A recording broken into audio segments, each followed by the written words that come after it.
Ahora de viva voz, Francisco Abundis, director general de Parametría. Como siempre, mi querido Paco, gracias por estar con nosotros. Ahora a mitad de la semana, por las circunstancias, se lo aprecio muchísimo.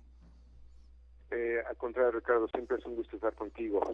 ¿Cómo están las previsiones, las encuestas en promedio, en términos generales, de cara a las elecciones del próximo domingo? ¿Qué prevén las encuestas, Paco, para los procesos electorales en 6 estados de la República el próximo domingo?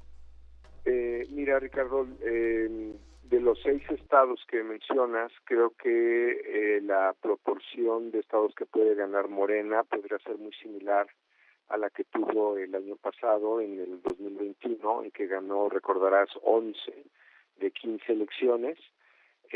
Lo más probable, digamos, aunque hay una elección en disputa que te describiré, que te mencionaré, pero hoy el escenario podría ser de 4 elecciones para Morena y 2 para la oposición.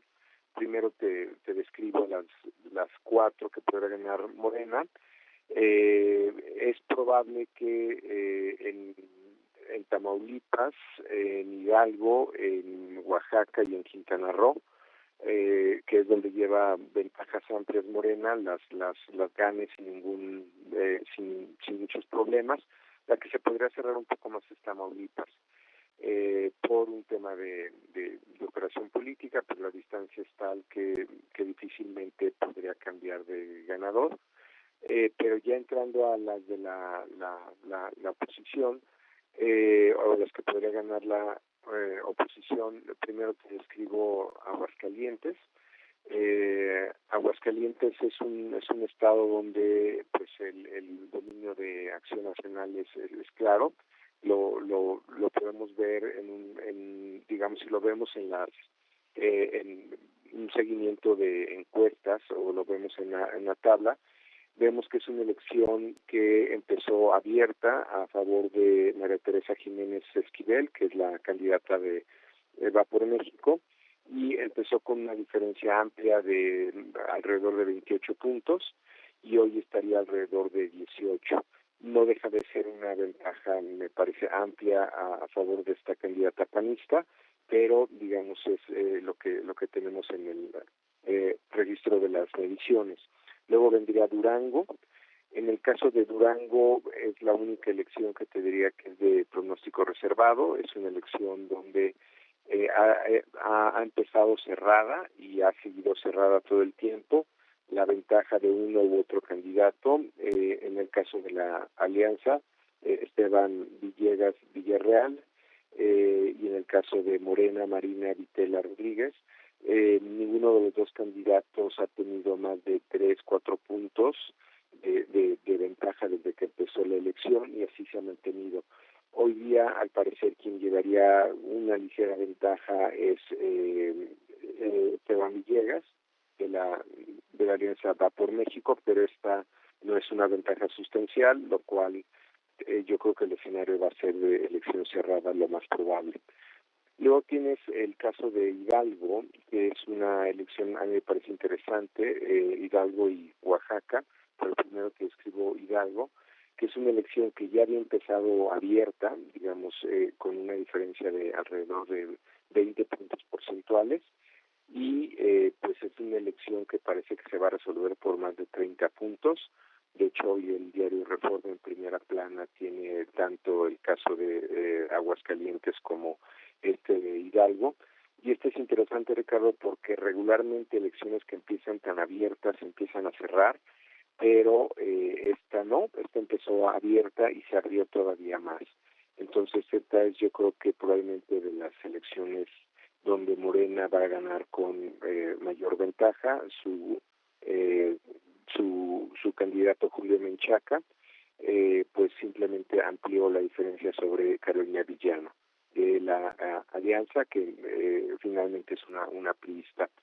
Luego iríamos al caso de Oaxaca, que no tenemos tanta información, pero por lo que sabemos empezó amplia y sigue muy amplia esta elección.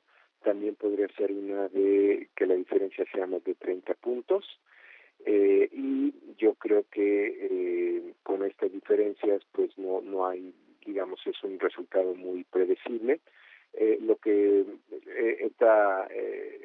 escenarios que estoy poniendo son mediciones hechas cara a cara en vivienda, que es lo único confiable para mediciones de opinión pública o de temas electorales. Ese es otro fenómeno que tenemos en esta temporada, la cantidad de mediciones que no son probabilísticas, que son por internet o telefónicas, pero que no representan al electorado o a la opinión pública. Sigo con Quintana Roo, también una elección que más bien yo diría que ha sido estable, no ha presentado muchos cambios.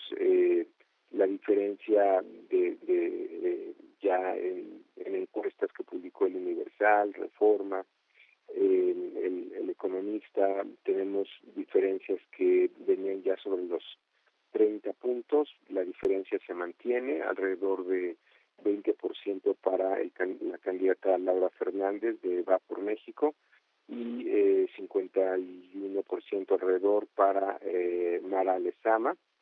Esto hace básicamente 30 puntos de diferencia. Esta no ha tenido ninguna evolución al parecer, pero como te mencionaba es un escenario pues muy abierto. Y finalmente te doy el caso de Tamaulipas, donde la diferencia empezó en alrededor de 30 puntos y siguen siendo los mismos. Esto, digamos, quien ha publicado más estas mediciones es Encol, de G. Osuna, y digamos lo que nos marca es una diferencia muy clara, que ahí se esperaría que por el gobierno opositor panista pudiera haber algún tipo de clientelismo, operación política, pero difícilmente creo que puedes cambiar estos números. ¿Qué es lo que es similar al 2021? Digamos, es, como te decía, la proporción de gobernaturas que puede ganar Morena, que es de 2 de 3, con Durango nuevamente de pronóstico reservado. Este fenómeno que te menciono de las mediciones por internet y telefónicas, que son imposibles de validar, pero te diría que en algunos estados representan el 90% de las mediciones que circularon en redes sociales o incluso en diarios de circulación nacional, lo cual pues ha hecho en algunos procesos, los ha hecho confusos o se ha generado información que no es útil para dar certidumbre a los procesos electorales. Y finalmente esta tendencia que te mencionaba entre los casos de Oaxaca e Hidalgo, que no puedo pensar en muchos casos que se ha presentado en el 2021, que es elecciones que empezaron abiertas y se abrieron más. Regularmente cuando una elección empieza abierta, Ricardo, tiende a cerrarse, como pasó el año pasado en Michoacán, en Campeche, como los casos extremos donde Morena ganó solo con 2 puntos, pero no recuerdo muchos casos donde hubiera estas diferencias tan amplias de Sí. 30 puntos a favor de Morena, Ricardo. En resumen, parece que no habrá sorpresas de acuerdo al comportamiento de las propias encuestas, de las preferencias, pues reflejadas en las encuestas hasta el momento. Así es, yo creo que por las diferencias que tenemos, que son bastante amplias, difícilmente va a haber sorpresas, o incluso donde hay incertidumbre, tampoco es sorpresa saber que vamos a tener una elección cerrada, como en el caso de Durango. Y dicho esto, yo creo que tiene que ver mucho con el proceso de selección de candidatos que ha seguido Morena, que creo que les ha funcionado bien, y donde no lo siguieron, como es el caso de Durango, es donde presentan problemas, donde el candidato más probable era otro, que era el doctor Enríquez, ¿no? Eso explica buena parte de esa elección. Como siempre, mi querido Paco, gracias por tu participación, siempre sabrosa y siempre aleccionadora. Te mando un abrazo, gracias Paco Abundis. Un abrazo de regreso, gusto estar contigo, Ricardo. Muchas gracias. Hasta pronto.